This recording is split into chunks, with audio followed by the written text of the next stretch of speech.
ఆయన ఇప్పుడే ఒక సర్ప్రైజ్ రివీల్ చేశాడు. ఏంటి అంటే మాకు రజాకార్ మూవీకి రజాకార్ డైరెక్టర్ అండ్ ప్రొడ్యూసర్ కి రెడ్ కార్పెట్ ఎంట్రీ అంట.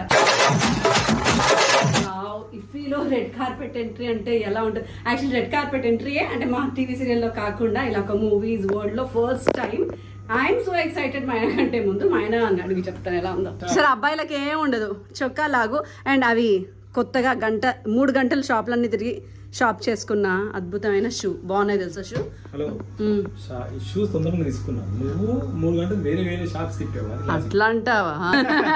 నిజంగా చాలా హ్యాపీగా ఉంది. ఫస్ట్ మూవీకే గోవా ఇఫీ ఇంటర్నేషనల్. ఏదో టైం అమ్మా, టైం అలా కలిసి వచ్చింది.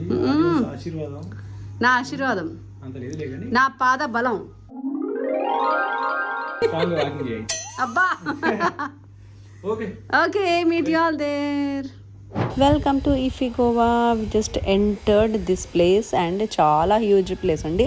ఇఫీ గోవా అవార్డ్స్ అనేది ఎవ్రీ ఇయర్ జరుగుతాయి. ఇది 55th ఇఫీ ఇంటర్నేషనల్ అవార్డ్స్ అన్నమాట.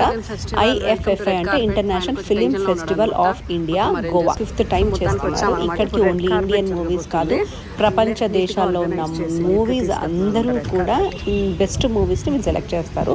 మొత్తం అన్నిట్లోనూ ఈ ఇయర్ 117 బెస్ట్ మూవీస్లో మనది కూడా బెస్ట్ మూవీ కింద స్క్రీనింగ్కి రావడము, బెస్ట్ డెబ్యూ డైరెక్టర్గా నామినేట్ అవ్వడం అనేది నిజంగా we both are blessed and happy. ఇప్పుడు రెడ్ కార్పెట్ అనమాట. फ्रीडम आया था मगर हैदराबाद को नहीं आया. आफ्टर 1 year के बाद हैदराबाद को फ्रीडम आया. In between 1 year में 1947 August 15 to 1948 September 17 between में क्या हुआ? अनसंग हीरोज का स्टोरी है. Ma'am, if you would like to add some few words over here. Hi, I'm Navina Yatra.